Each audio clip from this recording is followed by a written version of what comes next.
Greetings, this is July 20th, just waiting for the MODIS updates to do a comparison with yesterday's infrared movement, but we can take a look at some screens with the most recent VIIRS heat detections. Let's look at windy first. Winds throughout the interior were generally coming from the southwest, blowing to the northeast, but in the lower portion of the province, those winds began to bend and head west, and some of those breezes even started to come from the northwest. Here we're looking around Penticton, 15 kilometers an hour from the west, and then north of 100 Mile House, wind direction was coming from the northwest at 4 kilometers an hour. So depending on which side of this push of air that was coming through, you could catch it heading from the southwest, or it may have turned and started coming from the west. Most often this was in the central portion of the province, and we can see over on the eastern side by the Rockies and to the west on the coast, Vancouver Island, the winds weren't as strong. All of this air movement and those gusts and breezy conditions were concentrated in the area that probably could use it the least, right down the center of the province. Here we're looking to the south, and we're seeing that fan of air come up towards Kamloops and then head to the north and northeast, or when it went towards Kelowna, it came from the west and headed east, and then down in the Penticton, Okanagan Falls area, it began to turn and head to the southeast. And if we head north up to the 100 Mile House area, the wind behavior was almost the opposite. Here, winds from the north met up with the winds from the south, and they both took off east. So depending on which side of that imaginary horizontal line that goes through 100 Mile House, the winds could be coming from the northwest or the southwest. Let's take a look at some of the most recent fire behavior on NASA's Fire Information for Resource Management System. The link is in the description below. We're looking at the Flat Lake fire. This is a screen from yesterday, the previous 24 hours. Now we're rolling into the last 12 to 6 hours. Here we see movement progressing towards the highway, and down close to the bottom of the screen it looks like two VIIRS infrared dots have crossed Highway 97 to the east. With those strong gusts in the afternoon, potentially pushing to the east, we may see more spots pop up as embers and ash could have been blown into incendiary material. We've moved south. At the top of the screen you're seeing the fire east of Ashcroft. That's the Tremont Creek fire. It looks to have made moves north and along the Thompson on the south side of the river. It appears south of Wallachine, but almost adjacent to it, moving in an eastward direction. A little further south is the Lytton fire. This has been moving eastward, and now we can see infrared on the other side of the bend moving up the mountainside, and it does look to have progression north. And below this fire, zooming in, there we see the fire that's adjacent to Kiefer's, kind of halfway between Boston Bar and Lytton.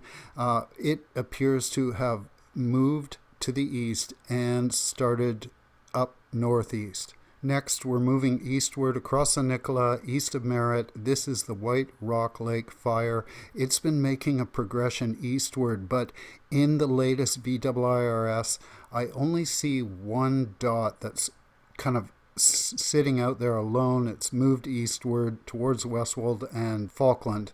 I would have actually expected to see more eastward movement on this fire, given those southwest gusts. So we'll have to come back, look at the MODIS, and make a comparison, see if we're getting all the data. We're back up north a bit. This is the eastern flank of the Sparks Lake fire. We're looking at an area called Chris Creek in the Bonaparte, towards Bonaparte Provincial Park to the east. That's that dark mass that you see. And these clusters of infrared have been growing, and now with these winds coming in, I can definitely see some eastward movement. I was talking with a friend earlier today, and we were discussing the nature of the fire may start playing almost a hopscotch, jumping from one wooded area to another. So if you're east and northeast of these fire zones, be very aware of what vegetation and what terrain is between you and that fire line. We've moved north of that position now. We're looking at Young Lake, and north of Vedette we see several clusters just to the north of Vedette. The Elephant Hill fire from 4 years ago burned just to the west of this fire, over on the left-hand side of the screen, and that may afford some protection or a buffer zone to points north, but there is a similar situation as the fire at Chris Creek just to the south. There are pockets of fuel available if the fire is pushed strong enough by these prevailing southwest winds. We've moved eastward to an area close to Sun Peaks. This is on the Towad Mountain Road. We're looking at the community of Whitecroft, and I haven't paid a lot of attention to this fire because it seemed relatively stable, but now with these winds I am seeing infrared moving slightly north up the valley. This is where a comparison with prior days' heat detections becomes valuable, because then we can see if there's progression in the fire. This is an area stretching from the Shuswap over the North Okanagan to the Monashees, and then Revelstoke up in the top right corner.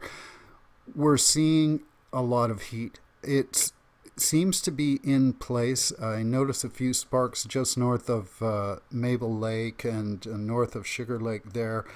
They were showing some fire activity north of those lakes, but generally it seems to be in place. It depends on how strong the winds are at this point. Revelstoke seemed calmer. Most of those gusts were concentrated in the central portion of the province, and the eastern part of the province was remaining relatively calm, so we'll have to watch for any progression there. And moving further south, Okanagan on the left, Kootenays on the right. In the center is the area around Lower Arrow Lake, and then above that, northwest of Granby Provincial Park. That shows a lot of expansion, as well as the Christina Lake fire, noticing more infrared intensity there. We can also see those fires around Arrow Lake. They're starting to form their perimeters. They've burned out what's in the middle, and now they're beginning to expand, seeking fuel, and buffeted by these winds. They could expand on multiple fronts, pushed on by this fanning wind coming from multiple directions. We've moved to the fires just to the west. Okanagan Falls is at the top of the screen. The Oliver fire, which has expanded greatly in 24 hours, it's at the lower portion of the screen. We're zooming in. We can see that it's made a movement southeastwards along the eastern shore of Osoyoos Lake, and it's almost reached the Anarchist on the southeast side. That's where Highway 3, the Crow's Nest Highway, climbs up the mountain. That is a major transportation route, so you'll want to check access with DRIVEBC and at the BC Wildfire situation page. Those links are below. I'm also seeing some controlled patterning at the southeastern flank of this fire, heading eastward into a forested block. So when the new MODIS information comes in after midnight, I would expect to see more eastward movement on this fire. We're now zooming in to the northern flank of this fire. We're looking at its approach onto the hillside heading towards the Okanagan Plateau. Oliver is to the left-hand side, and there is a MODIS heat detection showing up in the Inkoneep area. You can see it just about center of the screen. This fire has shown dramatic movement. Just shows how dry it is and how windy and breezy it is, pushing things around. Again, those winds coming from the south and then fanning out, some heading north, some heading west, some heading to the southeast. Usually I like to wait until after midnight to look at the MODIS and get a gauge on where the fire behavior may be moving to. However, I'm not sure when I'll be able to put that together for you. So this gives you an indication of where these fires may be traveling, and I do expect to be some expansion showing up in the MODIS update. It'll come in at about 12:30, and check out the link below, the NASA firm system. You can zoom in to your area of concern and check out the infrared.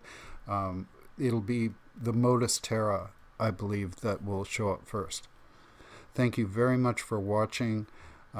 Be very safe out there. Keep your nose to the breeze.